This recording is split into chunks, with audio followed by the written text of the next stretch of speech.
Ano ba ang pag-asa ng nalalabing limang kupunan dito sa UAAP Season 88 Men's Basketball? UST, LaSalle, Adamson, Ateneo, and FEU. Ano ang magiging kapalaran nila? Current team standings, kasama ang NU at UP.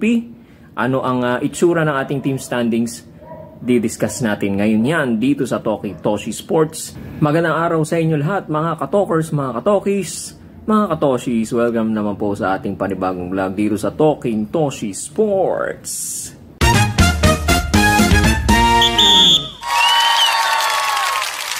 Right, simulan na natin ang ating pag-discuss dito sa kapalaran ng bawat teams, no?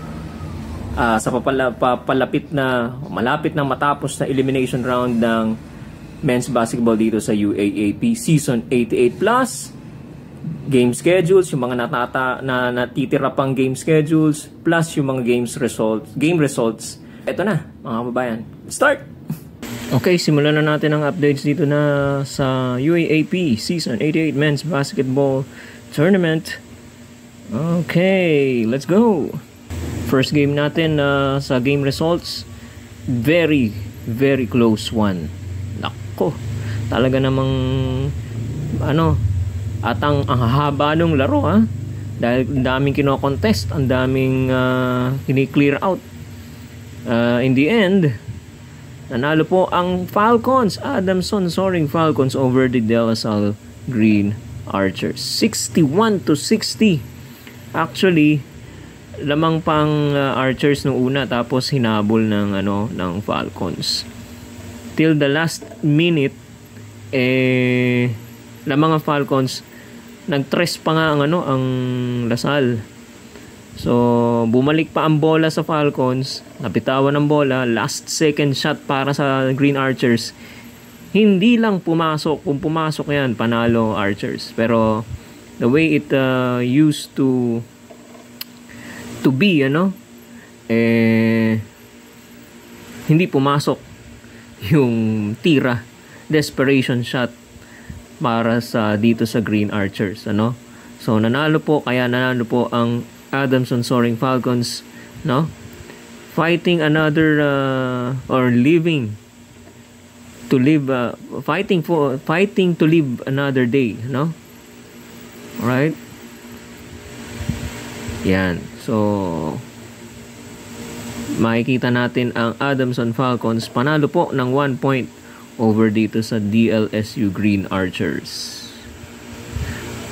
Best player po natin dyan ay si Matt Erolon. 18 points, 5 assists, 5 out of 10 from the 3-point area. Next tayo. Next game. Second game po tayo. Laban ng UP Fighting Maroons at Ateneo Blue Eagles, Battle of Katipunan. Diliman domination, 79-75. Panalo po ang UP Fighting Maroons. Alright, so by 4. Okay, giving them a secured spot, bukod sa second place, meron pa silang twice to beat advantage. Alright, so yan po the win by the UP Fighting Maroons over the Ateneo Blue Eagles gave them a secured position at second spot at team standings, and also giving them a twice to beat advantage bukod sa NU, So nakuha na po ng NU at saka ng UP ang second or ang twice to beat advantage. Best player for this game is si Francis Noruca with 17 points, 15 rebounds, 2 steals, 4 blocks, 6 out of 11 from the field. Alright, tingnan natin ang game schedules natin. Last 3 playing dates, mga kababayan, mga ka-UAAP. Okay, ito po ang ating last 3 playing dates, November 22, 23, and 26. November 22, this is on Saturday sa Smart Araneta Coliseum. First game is FEU versus UE. Okay, very important win or very important game for FEU. Okay? Para to keep their hopes alive, right? And then followed by second game, UP versus Lasal. Also an important game for Lasal. Hindi naman for survival, para lang sa maganda ang pwesto, para kahit at least maka 4, no? Ma-secure nila yung number 4 spot. Okay? So mamaya di-discuss natin yung team standings na yan, ano? Okay. November 23, Linggo, MOA Arena, Adamson Falcons versus Ateneo Blue Eagles. Ito ang very interesting. Okay? Battle of the Birds. Okay? Very interesting game dahil ang matatalo rito wala na, no? They'll be out of contention. And yung yung mananalo rito ay may pag-asa pa. Depende sa mga pangyayari at sa mga resulta ng iba pang games. Okay? Mamaya di-discuss natin yan, ano? UST-NU would be the second game. Okay, and then ito yung na-postpone no November 9. Okay? UST-FEU. And the final game, what a way to end the elimination round. The arch rivals, Ateneo de Manila University Blue Eagles going up against the De La Salle University Green Archers. Yan po ang ating final 3 playing dates sa UAAP Season 88 Men's Basketball. Ngayon, tingnan natin ang ating updated team standings. Okay? As of November 20 or as of November 21. Okay? Tingnan ngayon natin ang ating team standings. Okay, nakikita nyo yan mga kababayan, ano? NU and UP has already secured the twice to beat advantage. Okay? So, bukod sa pasok na sila sa Final Four, meron na silang twice to beat advantage. Okay. Ang naglalaban-laban na lang, nagrarambulan ay na yung mga nando sa baba. Except for UE. Dahil eliminated na po sila. You have UST, Lasal, Adamson, Ateneo, and FEU. Okay. Simulan natin dito sa FEU, Ateneo, and Adamson. Okay? You have your FEU, Ateneo, and Adamson. Okay? Ito. Alright. Isang talo na lang nila, which means 8 losses and you're out. Okay? 8 losses is a no-no. A record of 6 and 8 is a no-no. Okay? Bakit po? Kung titingnan ninyo yung number 4 spot, at fourth spot is Lasal with a 6 and 6 record.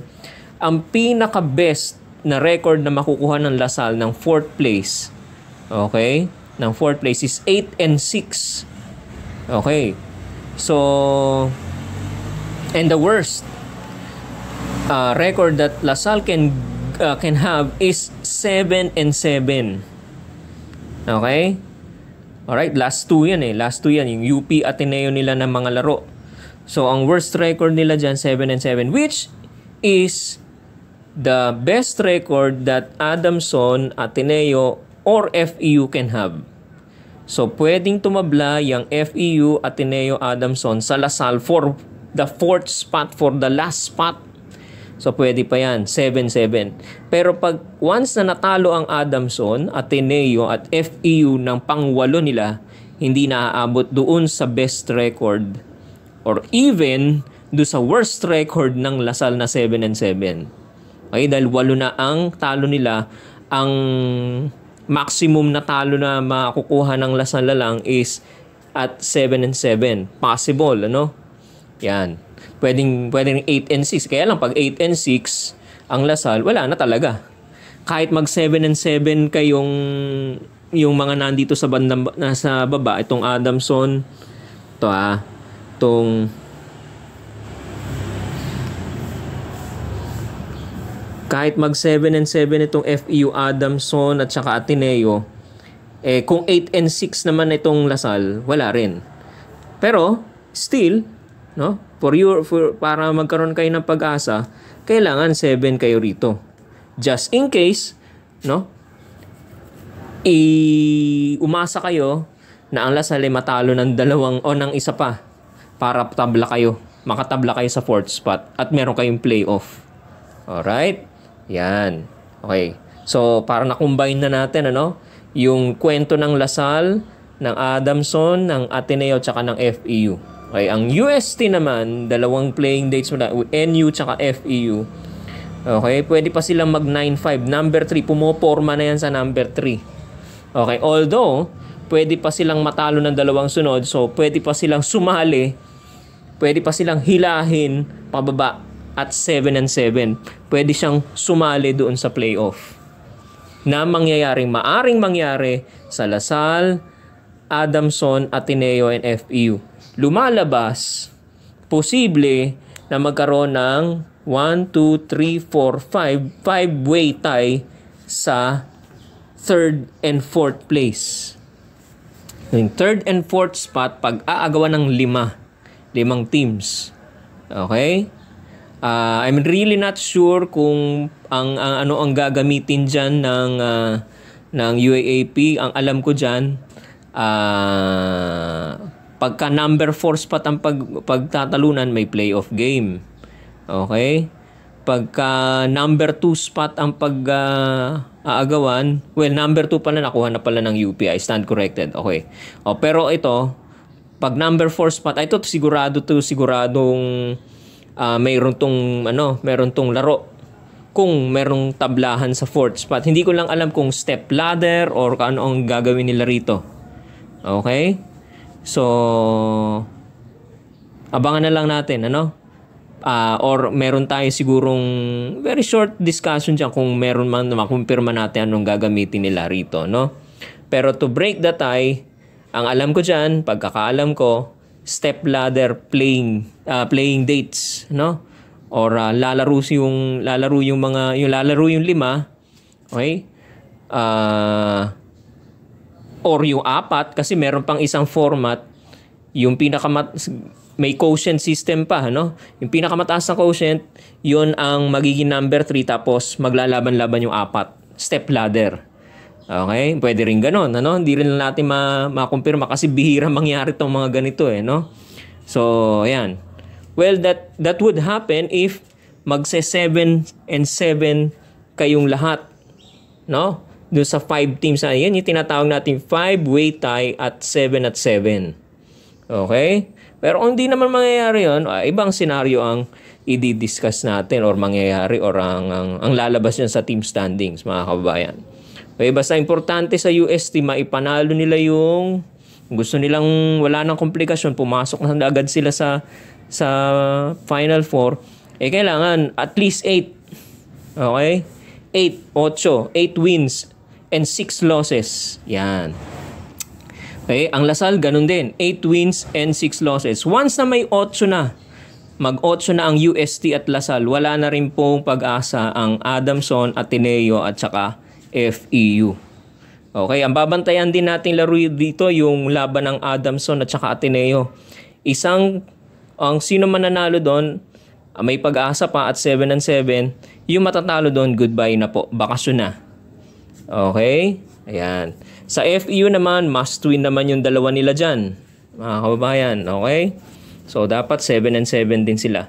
So, kailangan dito sa tatlo, again, Adamson, Ateneo, FEU, dapat maipanalo nila at 7 yung mga games nila, remaining games nila para maka 7-7 sila.